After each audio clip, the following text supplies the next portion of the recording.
الرحمن الرحیم الحمد للہ رب العالمین اللہم صلی وسلم مبارک علی سیدنا و نبینا محمد وعلی آلہ واصحابہ اجمعین اما بعد باب اثبات القیاس وما جعل القیاس حجتا فیہ قیاس کا اثبات اور کون سے ایسے احکامات ہیں جن میں قیاس کو حجت مانا جاتا ہے، حجت تسلیم کیا جاتا ہے، اس کا بیان ہے اس باب میں اس کا بیان ہے۔ وجملتہ خلاصہ کلام یہ ہے، امام شیرازی رحمۃ اللہ علیہ فرما رہے ہیں خلاصہ کلام یہ ہے ان القیاس حجت فی اثبات الاحکام العقلیہ وطریق من طرقها۔ آپ نے اس سے پہلے بھی پڑھا ہے کہ احکام کی دو قسمیں ہیں، احکام عقلیہ اور احکام شرعیہ۔ احکام عقلیہ اور احکام شرعیہ وہ احکامات جن کا تعلق عقل، استنباط، اجتہاد وغیرہ سے زیادہ ہوتا ہے ان کو احکام عقلیہ کہتے ہیں، اور وہ احکامات جن کا تعلق دلائل شرعیہ سے ہوتا ہے شرعی احکام کہلائے جاتے ہیں۔ تو احکام عقلیہ کے اثبات میں قیاس دلیل ہے، حجت ہے، اور احکام عقلیہ کے جاننے کے ذرائع میں سے ایک ذریعہ ہے۔ احکام عقلیہ کے جو جاننے کے ذرائع ہیں ان میں سے ایک ذریعہ ہے قیاس۔ بات سمجھ میں آ رہی ہے؟ جیسے عالم کا حادث ہونا ایک حکم عقلی ہے کہ یہ دنیا حادث ہے، حادث کا مطلب فنا ہونے والی ہے، اس کو دوام اور بقا ہمیشگی حاصل نہیں ہے، ایک حکم عقلی ہے۔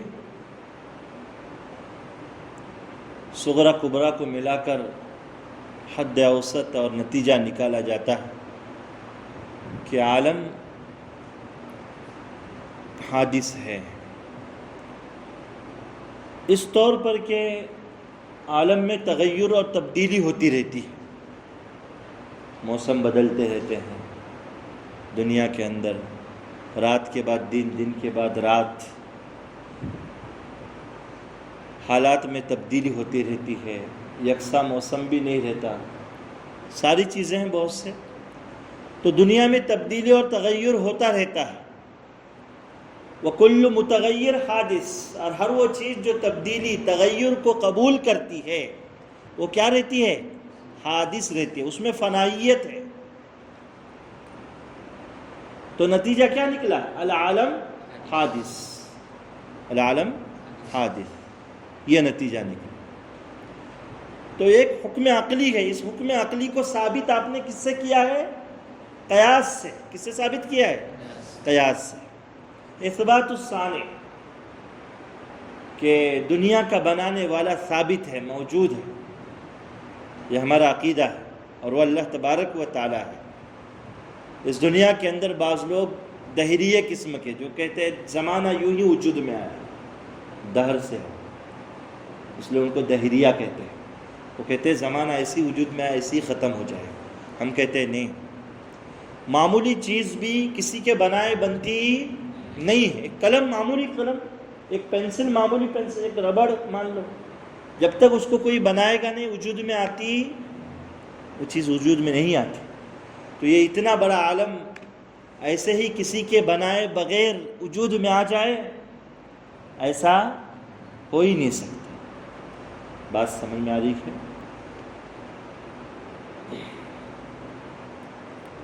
تو یہ عقلی طور پر بھی ذہن اس بات کی طرف جا رہا ہے کہ اس دنیا کا بنانے والا ثابت ہے، موجود ہے، تو حکم عقلی سے ثابت ہو۔ تو احکام عقلیہ کے ثبوت میں قیاس حجت ہے، دلیل ہے، احکام کے معرفت کا ذریعہ بھی ہے۔ احکام کے معرفت کا کیا ہے؟ ذریعہ ہے۔ جیسے عالم کا حادث ہونا، صانع کا ثابت ہونا وغیرہ ذالک، اور اس کے علاوہ مثال ہے۔ احکام عقلیہ کے ثبوت کے لیے قیاس حجت ہے، دلیل ہے۔ کہتے وَمِنَ النَّاسِ مَنْ أَنْكَرَ ذَلِكَ، بعض حضرات وہ ہے جو اس بات کا انکار کر بیٹھے ہیں کہ احکام عقلیہ کے ثابت ہونے کے لیے قیاس حجت نہیں ہے، قیاس سے احکام عقلیہ ثابت نہیں ہوں گے۔ بعض لوگ اس نظریے کے ہیں۔ امام شیرازی رحمۃ اللہ علیہ فرما رہے وَالدلیل علی فساد قولہ، یہ جو بعض لوگ کہتے ہیں ان کے قول کے فساد پر دلیل، کیا دلیل ہے؟ ان اثبات هذه الاحکام لا يخلو اما ان يكون بالضرورت او بالاستدلال والقیاس، کہ یہ احکام ثابت ہوں گے، ایک دلیل حصر پیش کر رہے ہیں کہ جتنے بھی احکام عقلیہ ہیں یا تو ایسے ہی ضرورت کے درجے میں ثابت ہوں گے یا تو پھر استدلال اور قیاس سے ثابت ہوں گے۔ ظاہر سی بات ہے کہ حکم عقلی ضرورتاً یوں ہی بغیر دلیل کے، بغیر استدلال کے ثابت ہوتے نہیں ہیں احکام عقلیہ، اس لیے کہ اگر ضرورت کے درجے میں بداہتاً بغیر استدلال کے احکام عقلیہ کا ثبوت ہوتا تو عقلاء، متکلمین اور فلاسفہ کا احکام عقلیہ کے باب میں اختلاف نہ ہوتا۔ تمام لوگ پھر دنیا کو حادثی مانتے، تمام لوگ دنیا کا سانے ثابت مانتے، لیکن ایسا ہے نہیں۔ جو دہریہ قسم کے فلاسفہ ہیں وہ اس سے اختلاف کرتے ہیں، تو پتہ چلا کہ یہ چیز ضرورت کے درجے میں، علم ضروری جسے آپ پڑھ کر آئے ہیں کہ جس میں استدلال اور نظر کی ضرورت پڑتی نہیں ہے، احکام عقلیہ ایسے ثابت ہوتے نہیں، بلکہ ان کے ثبوت کے لیے کیا ہے؟ استدلال، قیاس کی ضرورت ہے۔ تو پتہ کیا چلا؟ فدل علی ان اثباتها بالقیاس، تو یہ دلیل ہے اس بات کی کہ احکام عقلیہ ثابت ہوں گے کس کے ذریعے سے؟ قیاس کے ذریعے سے۔ والاستدلال بالشاہد علی الغائب، اور احکام عقلیہ کا ثبوت کیسے ہوگا؟ کہ غائب پر حاضر کو، حاضر کے ذریعے سے غائب پر استدلال کیا جائے گا، موجود کے ذریعے سے غائب پر کیا کیا جائے گا؟ استدلال کیا جائے گا، اس سے احکام عقلیہ بھی ثابت ہوں گے۔ اب حاضر پر کوئی حکم لگاتے ہیں تو وہی حکم آپ کس پر لگاتے ہیں؟ غائب پر لگاتے ہیں، برابر صفات اور علتوں کے اور اسباب کے پائے جانے کی وجہ سے۔ بہرحال پوری فصل کا خلاصہ کیا نکلا؟ کہ احکام عقلیہ کا ثبوت قیاس سے ہوتا ہے، یہ صحیح مسلک ہے اصولیین کے یہاں پر، سمجھے؟ آگے دیکھیں، آگے فرما رہے کہ شرعی احکام کے باب میں بھی قیاس حجت ہے اور شرعی احکام کے جاننے کا ذریعہ ہے، اور جتنے دلائل شریعہ ہیں ان دلائل شریعہ میں سے ایک دلیل ہے قیاس، چوتھے نمبر کی دلیل شریعہ۔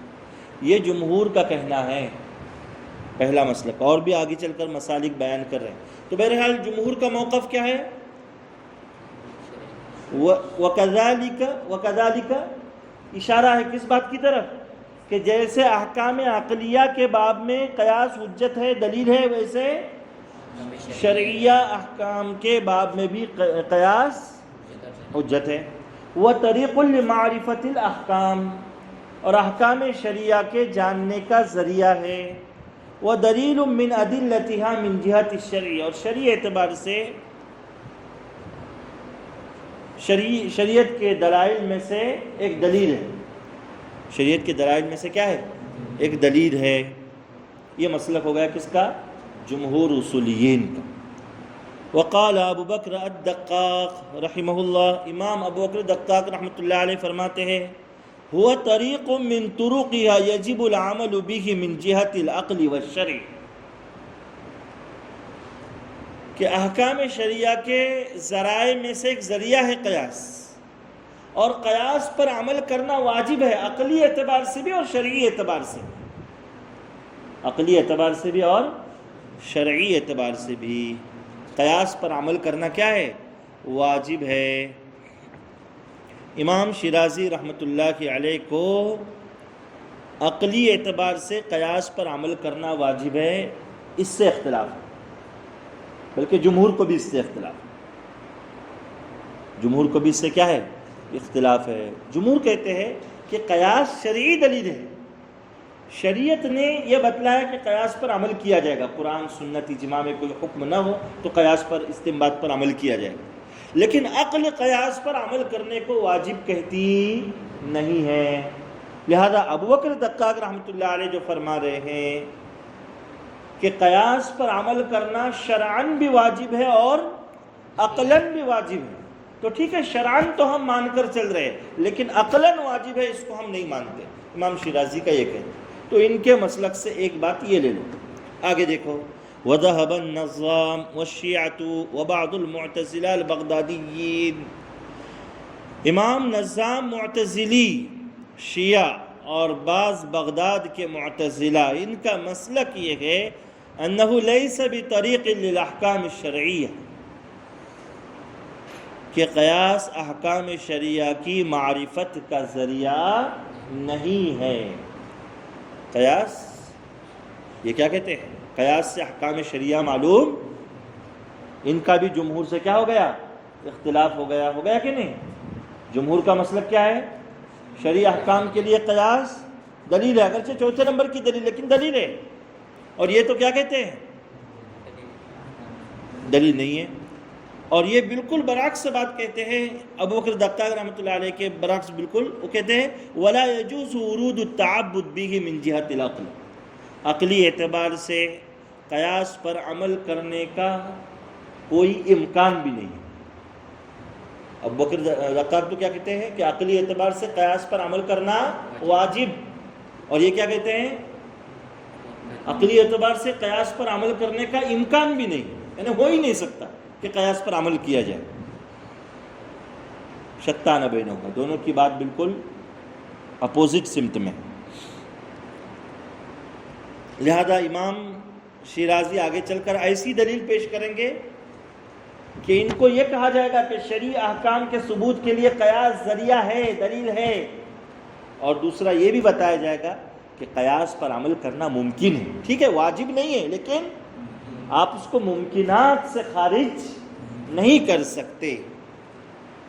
یہ ہو گیا تیسرا مسلک۔ چوتھا مسلک دیکھیے، وقال داؤد واہل الظاہر، داؤد ظاہری اور ظاہریہ کہتے ہیں یجوز ان یرد التعبد به من جهة العقل الا ان الشرع ورد بحظره والمنع منه، کہ عقلی اعتبار سے قیاس پر عمل کرنا ممکن ہے، لیکن شریعت نے قیاس پر عمل کرنے سے منع کیا۔ شریعت نے قیاس پر عمل کرنے سے کیا کیا ہے؟ یہ سیدھی یہ بات کہتے داؤد ظاہری۔ امام شیرازی کو ان سے بھی اختلاف ہے، اس لیے کہ یہ کیا کہہ رہے کہ شریعت قیاس پر عمل کرنے سے محتاط ہے، منع کرتی ہے۔ امام شیرازی ایسی دلیل پیش کریں گے کہ جس سے ان کا بھی رد ہوگا اس جملے کا کہ شریعت خود اجازت دیتی ہے کہ قیاس پر عمل کرو۔ قرآن میں آپ نے دیکھا فَاعْتَبِرُوا يَا أُولِي الْأَبْصَارِ، حدیث میں ہے اجتہدوا برأیی، آپ صلی اللہ علیہ وسلم کو شاباشی دی، تو شریعت تو کہتی ہے قیاس پر عمل کیا جائے گا۔ لہذا جتنے بھی یہ چار مسلک جو یہاں پر بیان ہوئے ہیں،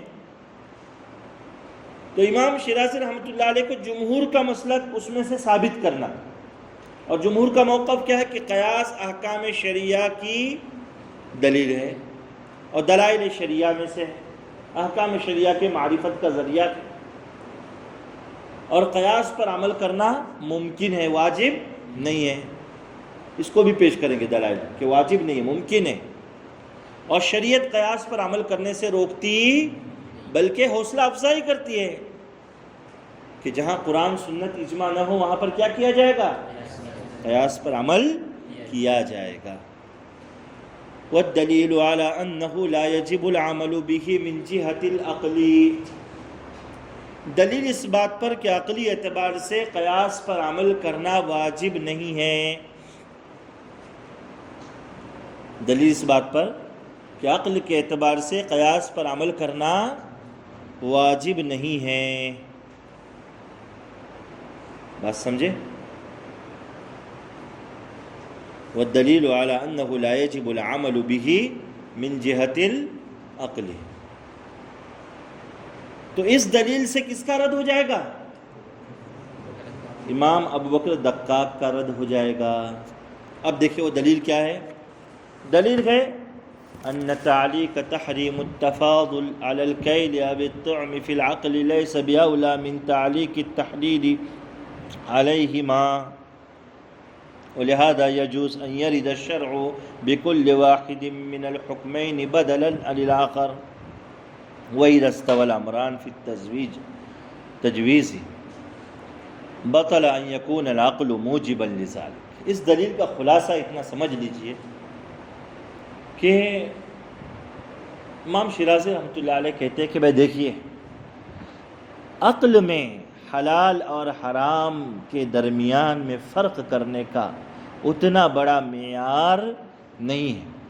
ایک مثال انہوں نے دی کہ ربا کو شریعت حرام کہتی ہے نا، حرم الربا، اللہ تعالیٰ نے قرآن میں فرمایا کہ ربا حرام ہے، حدیث مبارکہ میں بھی ہے ربا حرام ہے، سود لین دین حرام ہے، لعن اللہ آکل الربا و موکلہ۔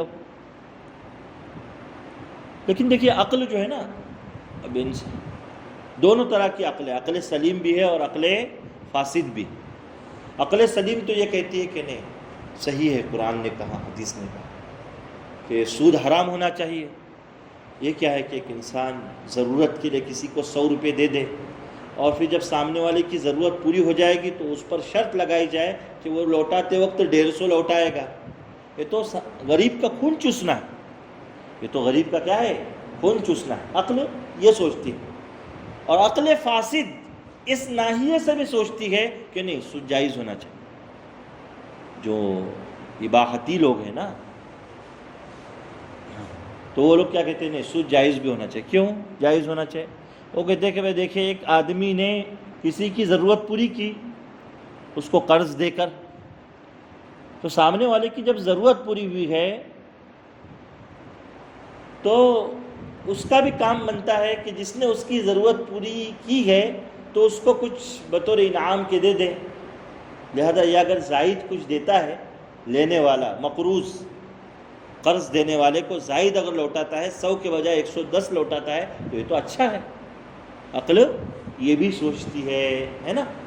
تو عقل میں، عقل کو آپ یہ نہیں کہہ سکتے کہ عقل کے احکام، عقل پر عمل کرنا واجب ہے، ایسی بات نہیں کہہ سکتے۔ ممکن کہہ سکتے، واجب نہیں کہہ سکتے، ممکن کہہ سکتے، واجب نہیں کہہ سکتے۔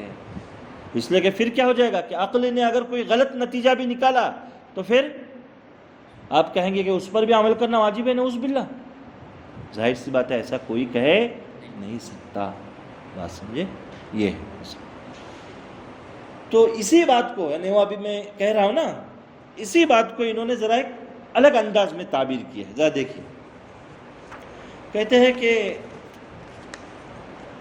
مکیلی یا مطعومی چیز میں، مکیلی یا مطعومی چیز میں احناف کے یہاں پر کیل علت ربا ہے، اور شوافع میں تعمیت علت ربا، غذائیت۔ جی، تو مطعومی یا مکیلی چیز میں ربا کی حرمت عقل کے نزدیک ان کے حلال ہونے، یعنی عقل کے نزدیک ربا کے حلال ہونے سے زیادہ بہتر نہیں، یعنی دونوں برابر ہیں۔ حلت کی بات بھی عقل میں برابر ہے اور حرمت کی بات بھی برابر ہے۔ اسی لیے تو شریعت دونوں حکموں میں سے ہر ایک حکم کے مطابق وارد ہونے کا امکان رکھتی ہے۔ جب عقل میں دونوں برابر ہے تو یہ بات غلط نکلی کہ عقل کو ہم یہ کہے کہ عقل کے حکم پر عمل کرنا واجب ہے۔ بات آئی سامنے؟ تو ہم یہ کہیں کہ عقل کے حکم پر عمل کرنا واجب ہے، ایسا ہم کہہ نہیں سکتے۔ آگے دیکھیں، تو یہ کس پر دلیل پیش کر دی؟ کس کے خلاف؟ امام ابو بکر دقاق رحمۃ اللہ علیہ کے خلاف امام شیرازی نے دلیل پیش کر دی، اس لیے کہ ان کا موقف کیا تھا کہ عقل پر عمل کرنا، عقلی اعتبار سے قیاس پر عمل کرنا کیا ہے؟ تو امام شیرازی نے کہا کہ ایسی بات نہیں کہہ سکتے، عقل میں اتنا کوئی بڑا امتیاز نہیں ہے کہ عقل پر آپ اتنے بڑے حکم کا دار و مدار رکھو، ایسی بات آپ نہیں کہہ سکتے۔ وَأَمَّا الدَّلِيلُ عَلَى جَوَازِ وُرُودِ التَّعَبُّدِ بِهِ مِنْ جِهَةِ الْعَقْلِ هُوَ أَنَّهُ إِذَا جَازَ أَنْ يَحْكُمَ فِي شَيْءٍ بِحُكْمٍ لِعِلَّةٍ منصوص عَلَيْهَا جَازَ أَنْ يَحْكُمَ فِيهِ لِعِلَّةٍ غَيْرِ منصوص عَلَيْهَا وَيَنْسَبُّ عَلَيْهَا دَلِيلًا يُتَوَصَّلُ بِهِ إِلَيْهَا۔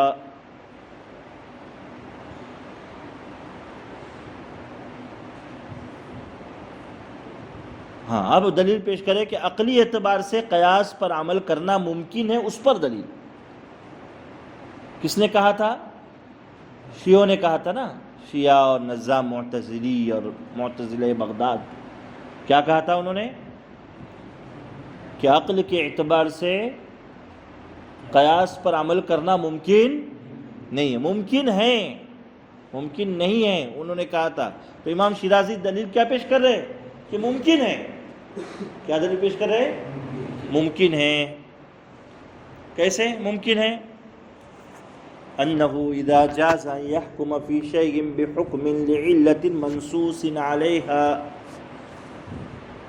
کہ جب کسی چیز میں، مان لو خمر میں، حرمت کا حکم لگا گئے منصوص علیہ علت کی بنیاد پر، منصوص علیہ نے نص میں ہی وارد ہے اس کی علت، نشہ، جاز تو یہ جائز ہے کہ غیر منصوص علت کی بنیاد پر کسی چیز میں کوئی حکم لگایا جائے اور اس علت پر کوئی ایسی دلیل ہو جو رہبری کرے اس بات کی کہ اس دلیل کے ذریعے سے اس علت تک رسائی حاصل ہو سکے، دلیل کے ذریعے سے اس علت تک کیا ہو سکے؟ رسائی حاصل ہو سکے۔ اس کی مثال دے رہے اللہ تعالیٰ، کہ آپ نہیں دیکھتے کہ جو شخص کعبۃ اللہ کے اندر، مسجد حرام کے اندر موجود ہے، تو وہ کیا کرے گا؟ نماز کے وقت میں عین کعبہ کا رخ کرے گا۔ کس کا رخ کرے گا؟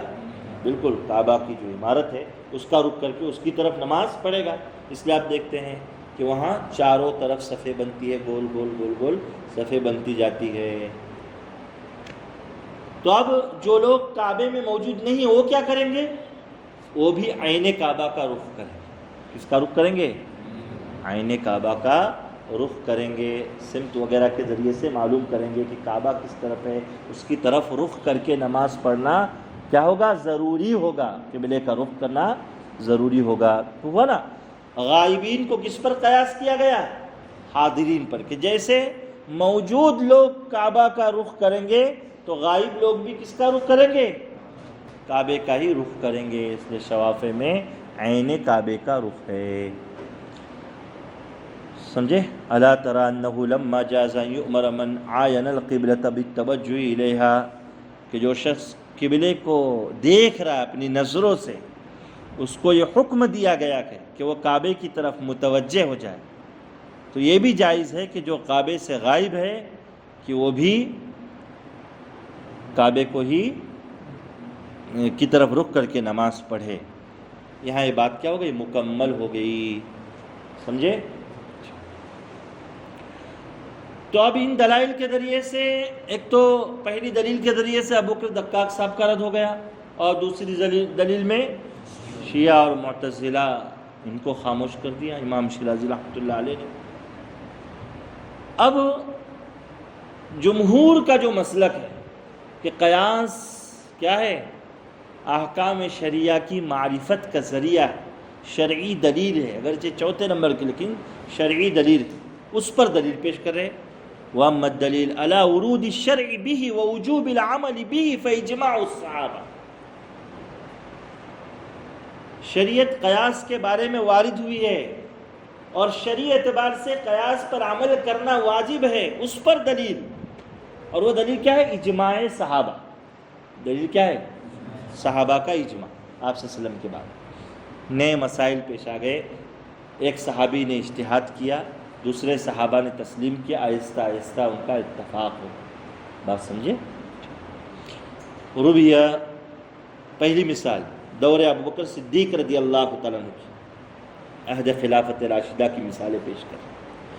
حضرت ابوبکر صدیق رضی اللہ تعالیٰ عنہ کے زمانے کی مثال مروی ہے کہ کان اذا ورد علیہ حکم النظر فی کتاب اللہ عز وجل، جب ان کے پاس کوئی معاملہ پیش ہوتا تو سب سے پہلے اس معاملے کا حل کہاں دیکھتے تھے؟ وہ کتاب اللہ میں، قرآن کریم. ثم فی سنت رسول اللہ صلی اللہ علیہ وسلم، پھر کہاں دیکھتے تھے؟ اللہ کے رسول صلی اللہ علیہ وسلم کی سنت میں، احادیث میں. فإن لم یجد، قرآن میں اور سنت میں اگر اس کا حل موجود نہ پاتے تو کیا کرتے؟ جمع رؤساء الناس، جمع رؤساء الناس فاستشارهم، تو فقہائے صحابہ، اصحاب رائے، مجتہدین صحابہ کو آپ جمع فرماتے. اصحاب فتویٰ، صحابہ کی تعداد لاکھوں میں، 1.25 لاکھ صحابہ حجۃ الوداع میں تھے، لیکن امام ابن قیم رحمۃ اللہ علیہ نے لکھا ہے کہ اس میں اصحاب فتویٰ، مسائل بتلانے والے صحابہ 129 کے قریب تھے. تو رؤساء صحابہ کو، اصحاب رائے صحابہ کو جمع فرماتے اور ان سے مشورہ طلب کرتے.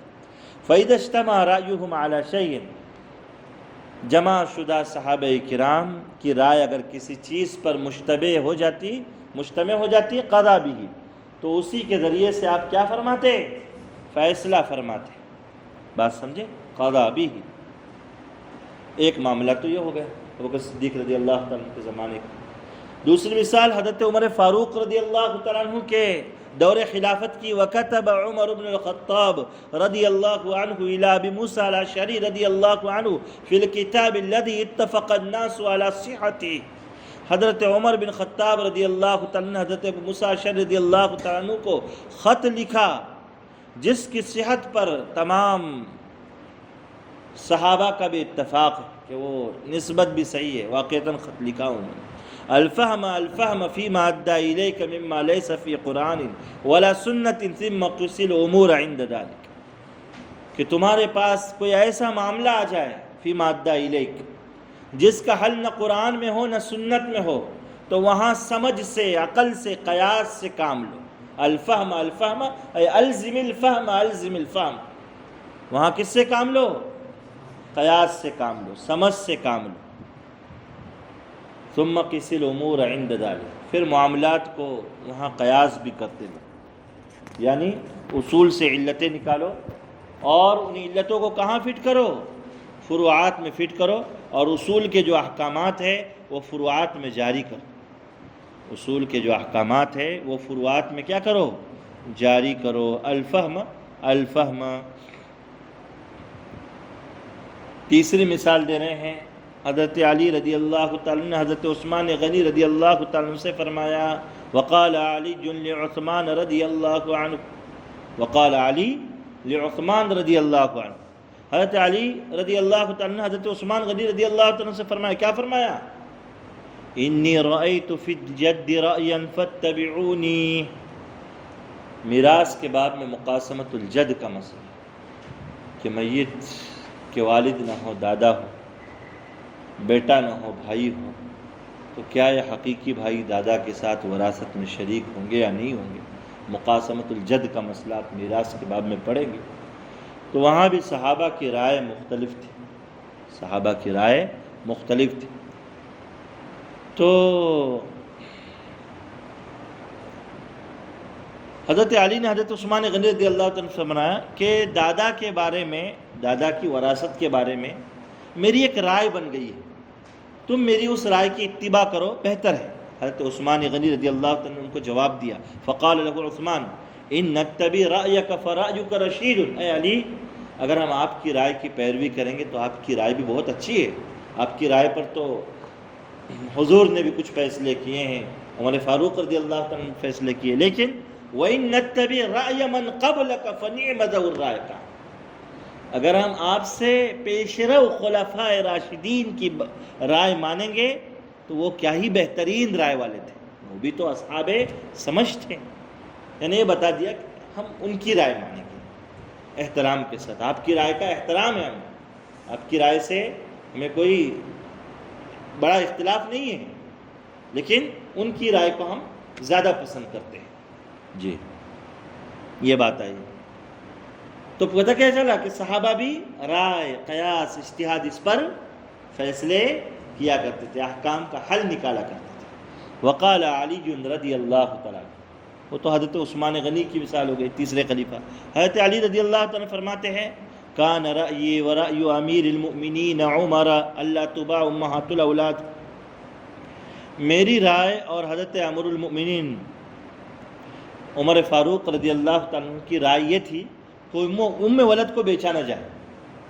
ام ولد کو بیچا، ام ولد اس باندی کو کہتے ہیں جس سے آقا نے وطی کی ہو، آقا سے حمل اس کو ٹھہرا ہو اور اس نے بچہ جنا، تو یہ آقا کے بچے کی ماں ہے، اب آقا اس کو بیچ نہیں سکتا، آقا کے مرنے کے بعد پھر وہ آزاد ہو جائے گی، اسے کیا کہتے ہیں؟ ام ولد کہتے ہیں۔ تو حضرت علی فرماتے ہیں کہ میری اور عمر فاروق رضی اللہ عنہ کی رائے کیا تھی کہ ام ولد کو بیچا نہ جائے، ورأی الآن ان یباعن، لیکن اب میری رائے یہ ہے کہ ام ولد کو بیچا جا سکتا ہے، اب میری رائے بدل گئی، اب میرا قیاس بدل گیا۔ پتہ چلا کہ صحابہ بھی قیاس سے احکام شریعہ معلوم کرتے تھے۔ تو حضرت عبیدہ سلمانی نے حضرت علی سے فرمایا، فقال لہو عبیدۃ السلمانی، عبیدہ سلمانی نے حضرت علی سے فرمایا رأی ذوی عدل احب الینا من رأیک وحدک، کہ دو عادل لوگوں کی رائے ہمیں آپ کی تنہا رائے کے مقابلے میں زیادہ پسند ہے۔ یعنی پہلی جو آپ کی رائے تھی وہ رائے ابھی کی رائے کے مقابلے میں ہمیں زیادہ پسند ہے۔ کیوں؟ اس لیے کہ وہاں آپ اور حضرت عمر فاروق رضی اللہ تعالیٰ عنہ دو لوگ تھے، اور یہاں آپ تنے تنہا ہیں، یہاں آپ کیا ہے؟ تنے تنہا ہیں۔ وفی بعض روایاتی من رأی عادل واحد، یعنی ایک عادل کے مقابلے میں دو عادل لوگوں کی رائے ہم کو زیادہ پسند ہے۔ فدل علی جواز العمل بالقیاس، تو یہ دلیل ہے اس بات کی کہ قیاس پر عمل کرنا جائز ہے۔ کس بات کی دلیل ہے؟ کہ قیاس پر عمل کرنا کیا ہے؟ جائز ہے، یعنی شرعاً شریعت قیاس پر عمل کرنے کی بات کہتی ہے، عقل بھی ممکن قرار دیتی ہے، عقلاً واجب نہیں ہے، شرعاً قیاس پر عمل کیا جائے گا۔ قرآن، سنت اور اجماع کی کوئی دلیل نہ ہو تو چوتھے نمبر کی دلیل کیا ہے؟ قیاس ہے، تو قیاس پر عمل کیا جائے گا، یہ پوری بات ہے۔ تو بہرحال باب کا عنوان انہوں نے شروع کیا تھا کہ احکام عقلیہ کے باب میں بھی قیاس دلیل ہے، اور جمہور کا مسلک یہ ہے کہ شرعی احکام کے جاننے کے لیے بھی قیاس کیا ہے؟ دلیل ہے، اور شرعی دلائل میں سے ایک اہم دلیل ہے قیاس۔